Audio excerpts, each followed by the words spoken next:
Hi, World History. We're going to continue on our talk about the Renaissance and talk about the other Renaissance that exists, which was the Northern Renaissance. So just like how the Italian Renaissance really wanted a rebirth, they wanted to focus on Greece and Rome, they wanted to focus on the learning and the art and all those things and forget about the Middle Ages. The same thing happens to a limited extent in the North, but it's going to look a little bit different. So the Northern Renaissance happens a little bit later. It takes a while for this learning bug, this change to kind of make its way up north. And when it does, there is some artwork that's still done. There's some really famous Dutch painters. There's some British ones. There's a few here and there. But what's more influential is what they do in terms of printing and books and literature and social change. So there really starts to become a blossoming not just of creating artwork, but of education. So some of the biggest universities at the time, or I guess now, most famous universities now, really start picking up speed at this time. So I'm thinking of places like the University of Paris. I'm thinking about Oxford University and Cambridge University in England. These start becoming a big deal, and people start getting more learning, start becoming more educated. And then on top of all of that, we're going to have a precursor to some things we're going to see later on in this unit. As people start writing about religion, they start questioning some elements of religion, and just in line with that, they start writing about these changing ideas and questions about religion and making other people think the same things. So we'll get into all of that here in a minute.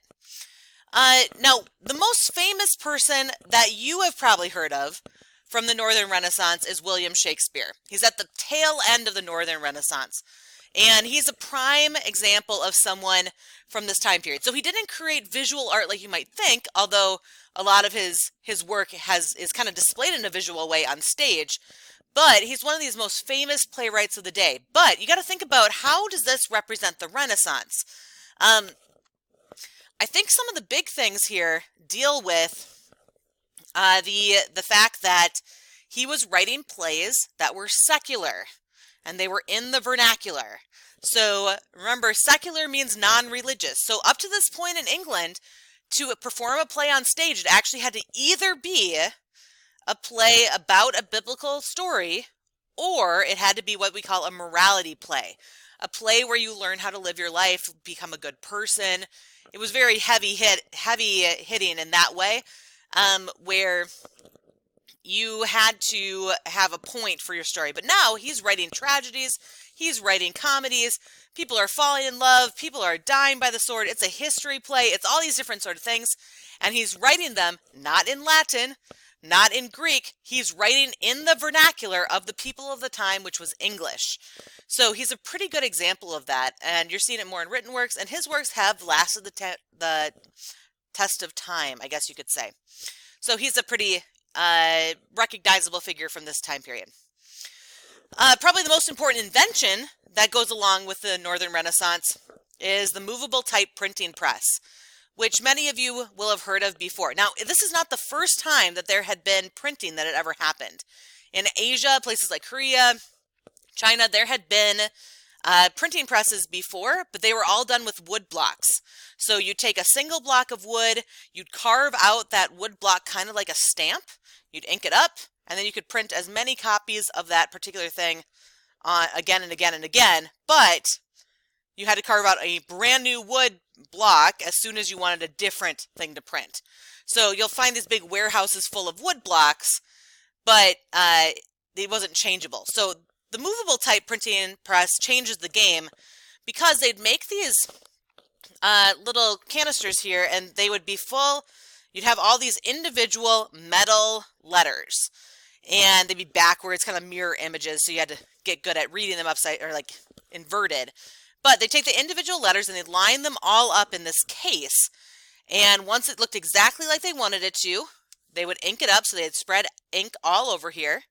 They'd lay down a piece of paper on top, and then basically this acted like a wine press. You could crank it back and forth, and it would give it a nice firm seal, and then when you released it, that would have a perfect image of whatever those metal letters were. Now, you could ink it again, get another copy, and keep making copies of that same thing again and again. But unlike the wood blocks from Asia, you didn't have to keep it this way forever. You could take those letters out and rearrange them a different way, and then you have your next page of text. So what does this mean? I mean, it seems pretty rudimentary nowadays when we think about, I'm just used to copying things whenever I feel like. But now, all of a sudden, instead of having to write everything by hand, you could get copies of things pretty quickly. It takes a little bit of time. There's a little bit of lag. It's not instantaneous. But now we're talking about days instead of months or years. And so ideas spread. It becomes much faster to send information and much more cheap. And really, if you lived in Europe before this time, there wasn't a ton of incentive to even learn how to read because there wasn't any books to read. Why would you spend tons of time learning to read if you couldn't do anything with it? But now there is stuff to read. There's pamphlets everywhere. There's copies of the Bible floating around. There's copies of other books floating around.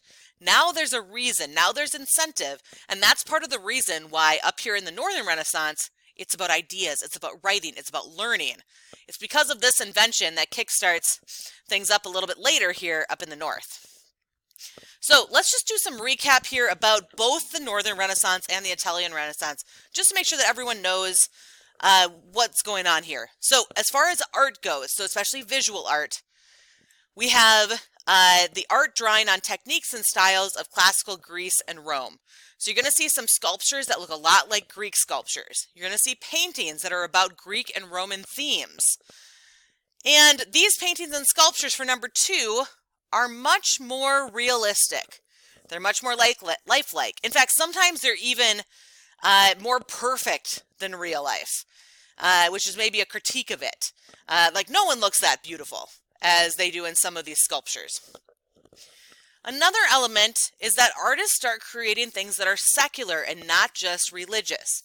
Almost all medieval paintings and sculptures are religious. The only people that were commissioning art in the Middle Ages, with only a few exceptions, they're either like kings or they're like the church in the town. The church is the one that commissions all the art, so almost all the art is religious. It just is.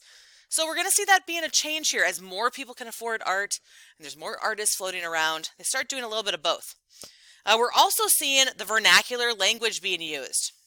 So this would be like in Shakespeare's plays. Again, the vernacular language is the language that people speak. So if English is your native language, English is your vernacular. If French is your native language, French is your vernacular. And we're also going to see that idea of humanism, where individual achievement is recognized and valued. Artists are signing paintings. We know who painted all these different sorts of works for the most part. We just don't know that about paintings before that time as much. So those are some big changes. Some changes in society, and this is going to be especially in the Northern Renaissance, a little bit in the South as well, but mostly in the North.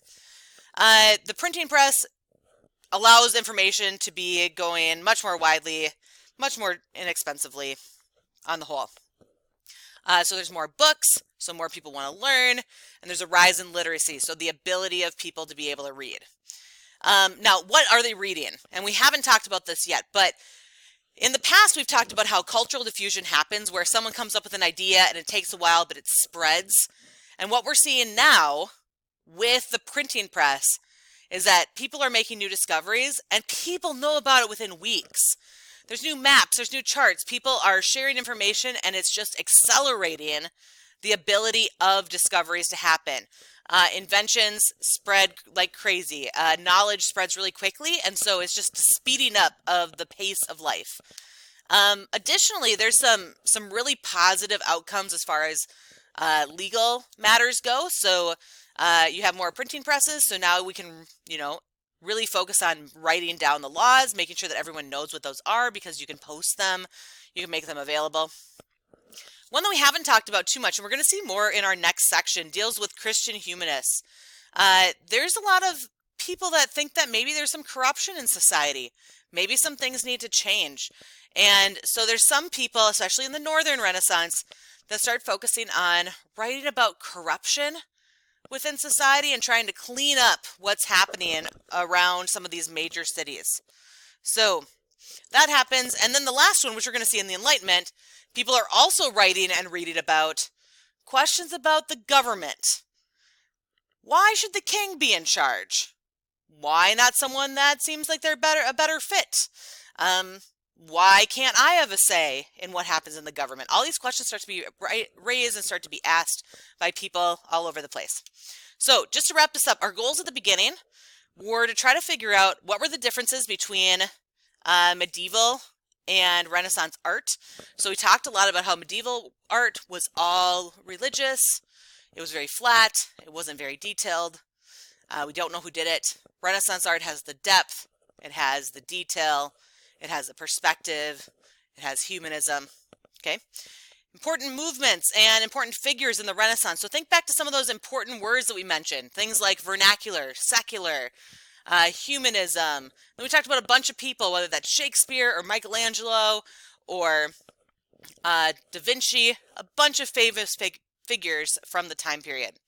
And then the Northern Renaissance compared to the Italian Renaissance. Remember, the Italian Renaissance happens first. The Northern Renaissance happens a little bit later. The Italian Renaissance is mostly visual art versus in the Northern Renaissance, it's kind of a mix, including more about writing and education.